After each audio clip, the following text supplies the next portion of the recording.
Gak banyak kok ini. Ya, intinya inilah tempat untuk analisa dari dosis standar-standar yang telah ditetapkan dari di pabrik tadi, di pengolahan. Kita ambil sampelnya. Untuk di sini ada di sebelah itu Mas Imam, ya, saya sebagai analis di cairan. Kemudian di sini ada Mas Sajid ini, Pak ya, Pak misalnya udah beristri. Kalau yang itu masih bujang. Promosi sekalian ya Pak ya. Nah, kemudian ini ada Pak Yuwis juga sebagai pembantu analis di sini. Untuk yang proses cairan kita ada metodenya ekstraksi ya, ekstraksi.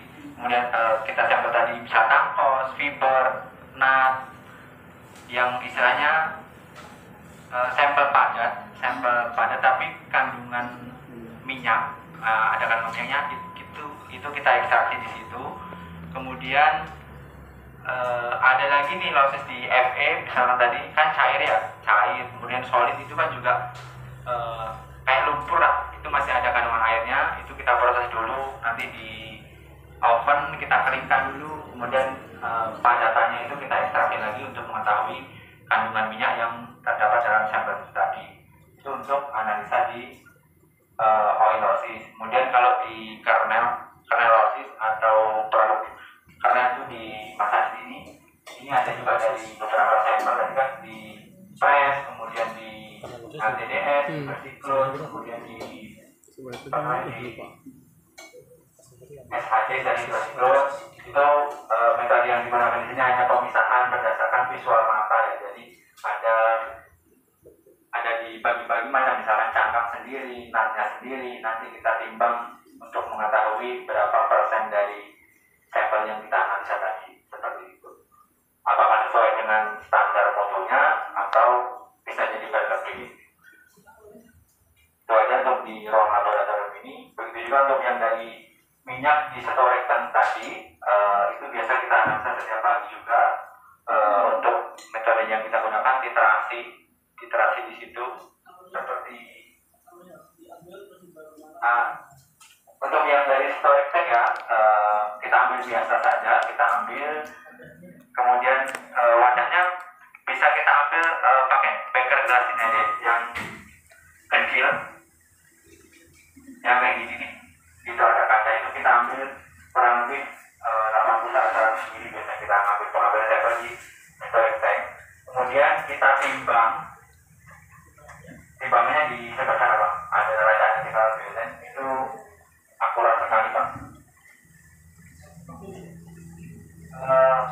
Dan sebenarnya gampang kok Pak. Ya, sebenarnya ada penutupnya juga. Nah, seperti itu. Oh, itu mahal itu. Lumayan Pak, kemarin itu kalian itu beli kalau nggak salah di 30-an lebih. Nah, hanya 30 aja. Hanya 30. Iya. Untuk alat-alat lab ini memang terlihatnya kecil ya, tapi harganya ya lumayan gitu. Lumayan menguras. Bisa. Nah, ini produk kernelnya. Nah, tadi dari di sampel tadi kita timbang di sini mungkin sedikit saja Pak yang kita analisa itu, mungkin kita tidak ada, misalnya kita nggak perlu buat larutkan lagi, tapi sudah ada produknya Pak. Jadi kita larutkan ke propanol. Setelah itu ada penambahan indikator PP. Kalau mengenalnya mungkin agak bingung ya Pak ya. Kalau di laboratorium mungkin itu sudah umum. Kemudian diterasi pakai larutan NaOH. Nah, larutan NaOH ini kita buat sendiri. Itu ada kristal NaOH itu, kemudian kita larutkan ke air sesuai dengan normalitas yang kita inginkan tadi. Nah, itu fungsi dari situ itu untuk mengetahui tadi FSA atau ARB tadi. Nanti berapa literasi tadi itu berapa literasi, kemudian ada perhitungannya dikaitkan dengan berat molekul dari minyak CPO itu sendiri. Kemudian nanti kita peroleh yang FSA dalam kandungan minyak itu. Nah, kemudian untuk di kadar air itu kurang lebih sama Pak. Jadi kita timbang gram. Kemudian kita oven. Untuk kadar ini kita hanya melakukan penguapan Pak. Jadi minyak yang dari produk tadi kita oven ke dalam, ini masukkan ke oven itu dengan temperatur biasanya kita di 150 sampai 160, kurang lebih selama 30 menit. Setelah itu kita dinginkan dan kita timbang, maka kita bisa mengetahui berapa kadar air yang terdapat dalam kandungan sampel tadi. Nah, untuk kadar kotoran itu sama, kita timbang di 10 gram, kemudian kita larutkan dengan heksan. Larutan heksan ini larutan yang kita gunakan untuk ekstraksi tadi lah, untuk ekstraksi sampel fiber, kemudian nafas itu kita larutkan itu, kemudian kita saring menggunakan vakum ini Pak. Jadi nanti hasil saringan itu yang kita timbang berapa persen kadar kotoran yang ada di sampel tadi. Kali ini kita berdasarkan pemisahan saja Pak ya. Jadi di stasiun kernel ini tidak hanya produk kernel ini yang sudah jadi, tapi misalkan kayak di LTDS itu kan kita mengetahui losis nih,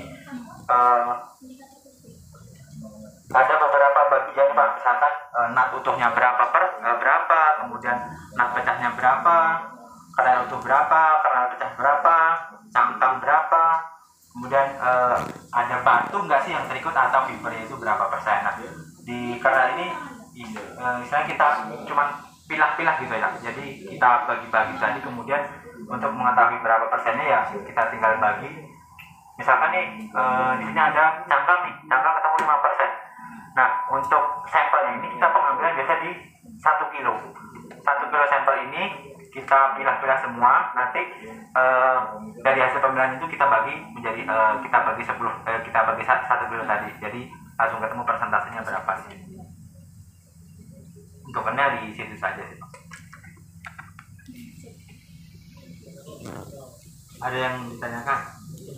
Fungsi alat-alat. Nah, Satu, di sini di kernel ini kita memerlukan yang namanya timbangan ya Pak.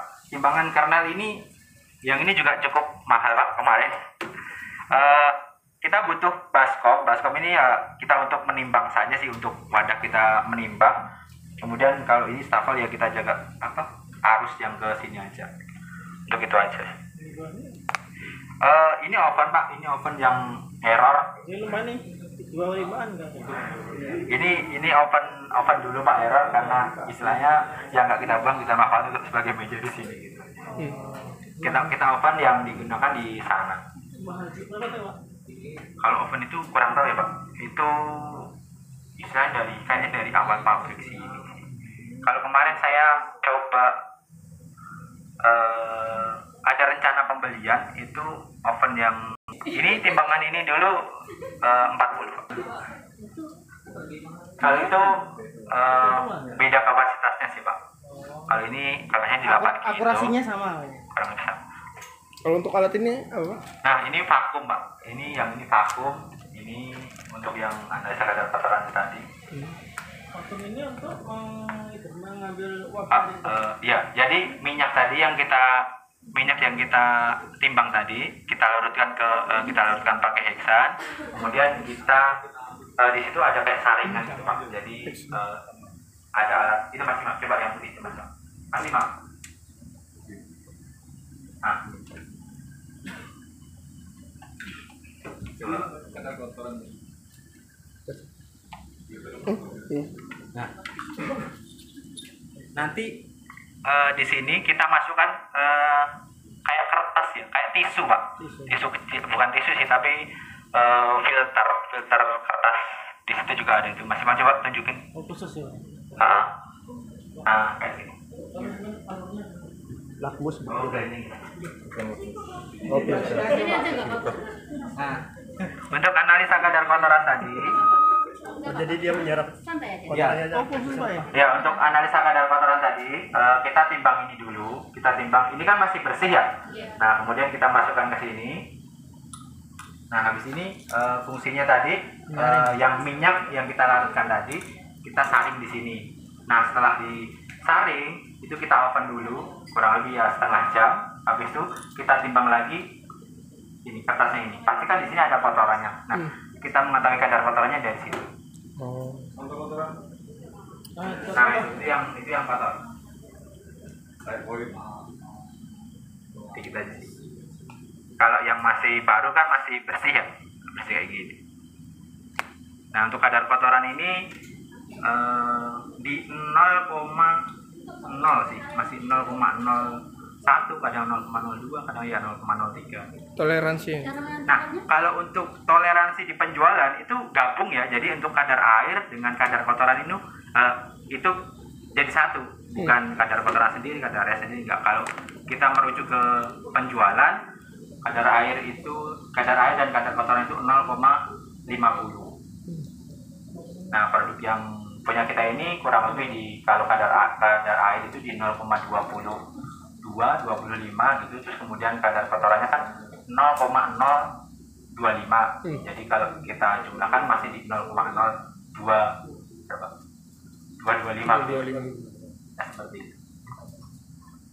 Nah, FFA ini penjual ini sebenarnya ada dua ya, untuk mutu dengan kadar FFA 3,5 dan 5. Nah, tapi saat ini biasanya kita di penjualan itu di mutu 5, FFA-nya 5. Kalau FFA 3,5 itu kemungkinan harganya nanti lebih mahal lagi karena lebih rendah.